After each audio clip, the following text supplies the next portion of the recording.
देखिए एग्जाम्स जो आ रही हैं नज़दीक, क्वार्टरली एग्जाम्स या हाफ ईयरली एग्जाम्स या मेन एग्जाम, उसमें आपके नंबर स्कोर करने में आपके ऑब्जेक्टिव्स जो होते हैं उनका बहुत ही इंपॉर्टेंट रोल्स होता है। अब सबसे बड़ी बात मैं बता दूं आपको कि जो चैप्टर्स दिए आपकी बुक में जो चैप्टर्स दिए हुए हैं उन चैप्टर्स का आप अच्छे से अध्ययन करें, थोरो स्टडी करें, पूरे चैप्टर्स को अच्छे से पढ़ लें। जो आपको विद्यालय से बुक दी गई है एनसीईआरटी की, उन किताब को आप पढ़ेंगे तो उसमें जो डार्क अक्षरों से जो लिखा हुआ है उसको आप अंडरलाइन करिए।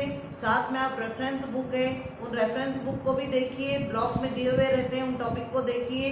उससे आपके ऑब्जेक्टिव तभी अच्छे प्रिपेयर होंगे जब आप लेसन को पूरा गहराई से अध्ययन करेंगे, तब आपके ऑब्जेक्टिव प्रिपेयर होंगे। ऑब्जेक्टिव ऐसे प्रिपेयर नहीं होते हैं, लेकिन फिर भी कुछ बच्चे ऐसे हैं जिनके पास किताबें नहीं होंगी, रेफरेंस बुक नहीं है, और कुछ बच्चे जो ढूंढने की मेहनत भी नहीं करना चाहते, उन बच्चों के लिए कुछ ऑब्जेक्टिव्स ऐसे जो जनरली पूछे जाते हैं, ऐसे कुछ ऑब्जेक्टिव मैं यहाँ बता रही हूँ। तो इसमें जो ऑब्जेक्टिव्स हैं लेसन फर्स्ट के 12th क्लास के लिए, जीवों में जनन, पहला देखिए आप, जनन शब्द से ही अलैंगिक जनन और लैंगिक जनन से संबंधित इसमें ऑब्जेक्टिव आ सकते हैं। जनन क्या होता है, कैसे होता है, तो सबसे पहले हम देखें अलैंगिक जनन में जनकों की संख्या 1, क्योंकि लैंगिक जनन है तो उसमें तो अलैंगिक जनन में 1 होती है।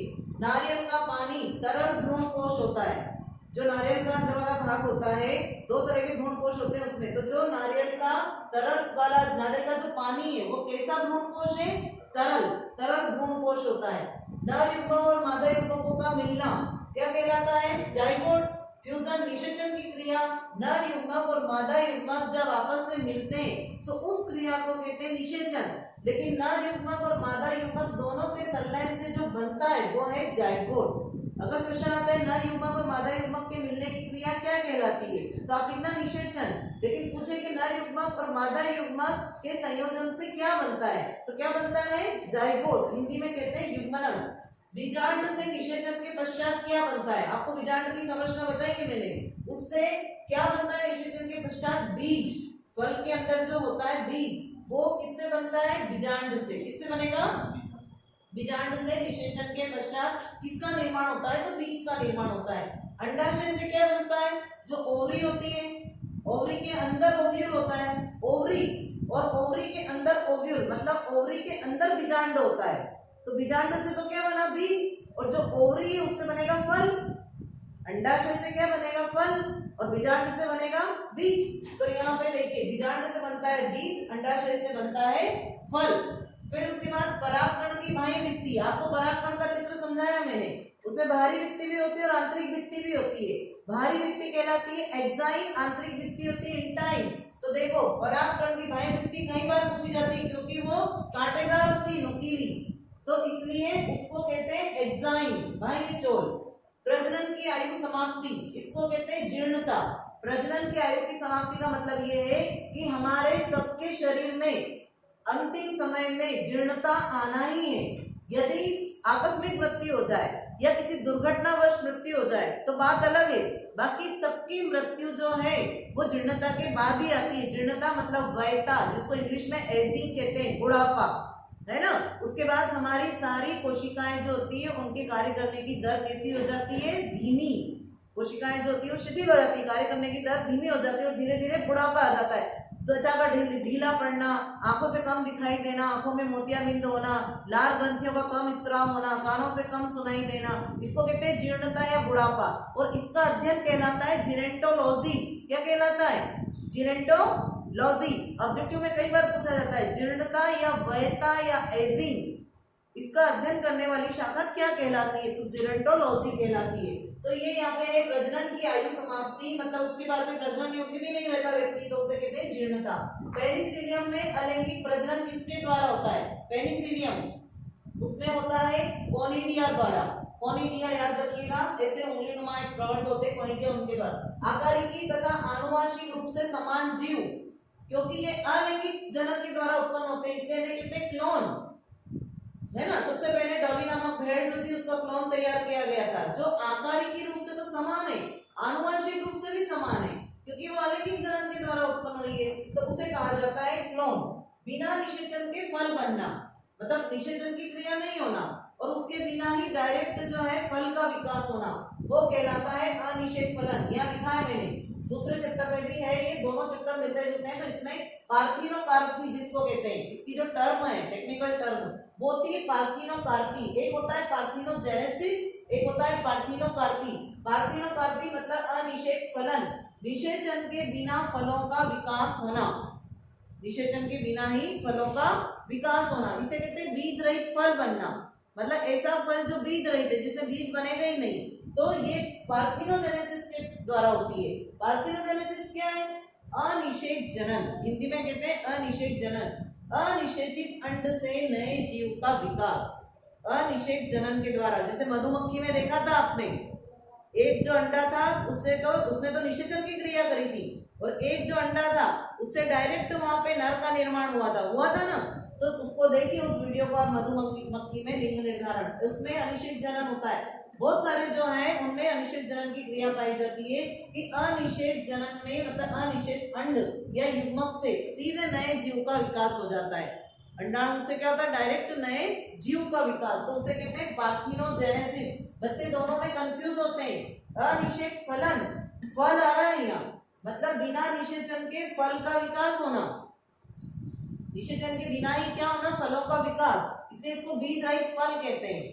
ऐसे भी पूछ लेंगे बीज रहित फल बनने की क्रिया क्या कहलाती है, तो उसे कहेंगे पार्थिनोकार्पी, पार्थिनोकार्पी। और पूछेंगे पार्थिनोजेनेसिस क्या है, तो अनिषेचित अंड से नए जीव का विकास होना। फिर उसके बाद में है यहाँ पर देखिए आप, संवर्धन माध्यम में ऊतकों का असंगठित व अविभेदित समूह कहलाता है कैलस।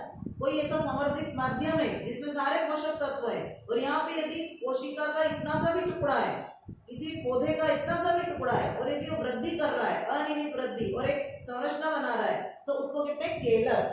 कैलस।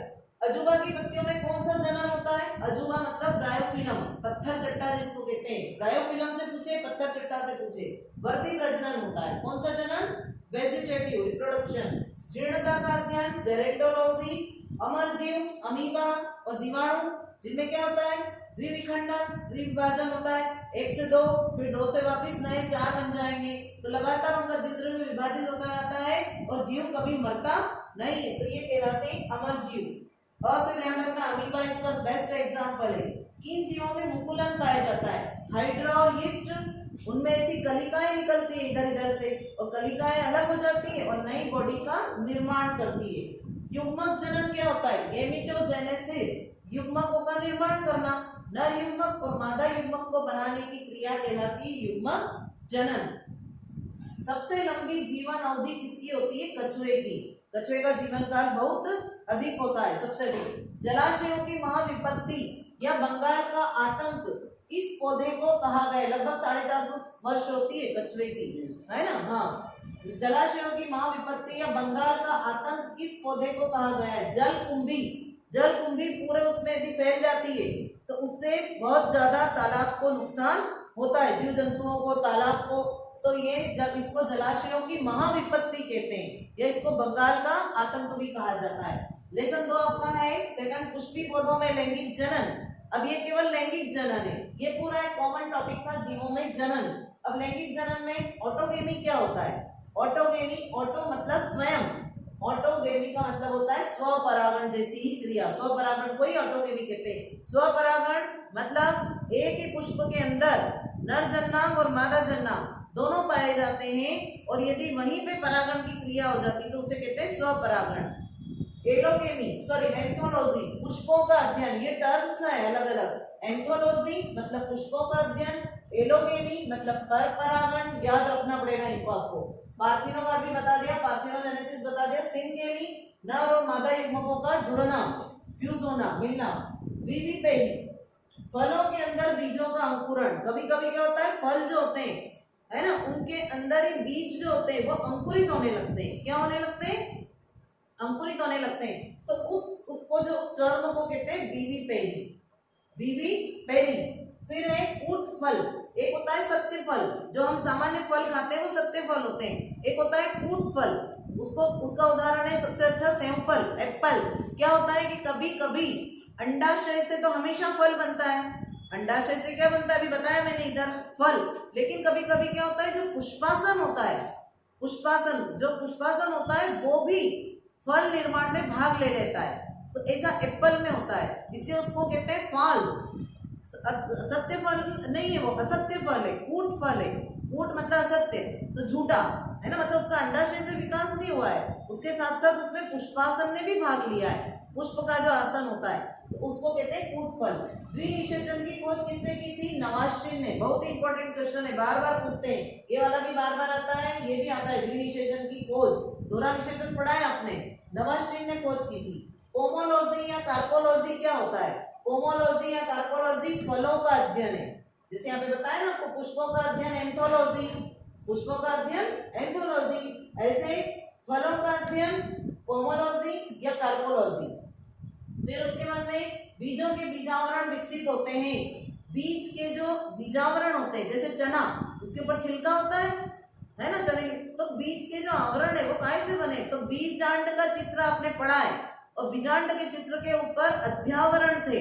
बीजांड के चित्र में देखा अध्यावरण थे, आउटर और इंटर इंटेग्यूमेंट, बाहरी आवरण और आंतरिक आवरण, उनसे बनते हैं बीज के जो आवरण होते हैं वो। फिर पुष्पी पौधों में नर युग्मक पाए जाते हैं। कहाँ पाए जाते हैं नर युग्मक? आपको पता होगा कि पुष्पी पौधों में जो परागकण होते हैं उनके अंदर, एक परागकण के अंदर 2 नर युग्मकों का विकास होता है। तो आपसे कभी पूछा जाए कि पुष्पी पौधों में नर युग्मक पाए जाते हैं या नर युग्मकों का निर्माण कहाँ होता है, तो परागकण में होता है। कहाँ होता है? परागकण में। बीज में भ्रूण कोश का मुख्य कार्य क्या है?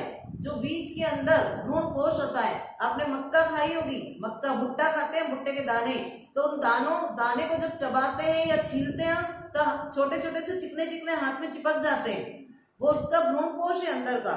तो उस भ्रूण कोश का बीज में मुख्य कार्य क्या होता है? भोज्य पदार्थों का संचय करना, भोज्य पदार्थ का संचय। बीज के बाहरी आवरण का नाम बीज चोल, सीड कोट कहते हैं उसको।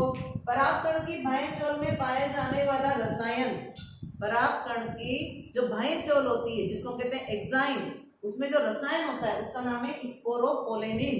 स्पोरोपोलेनिन, ये भी इंपॉर्टेंट क्वेश्चन है। एक बीज में एक से अधिक भ्रूण बनना, एक बीज में जब एक से अधिक भ्रूण बनते हैं तो उनको क्या कहते हैं? बहुभ्रूणता। क्या बोलेंगे? बहुभ्रूणता।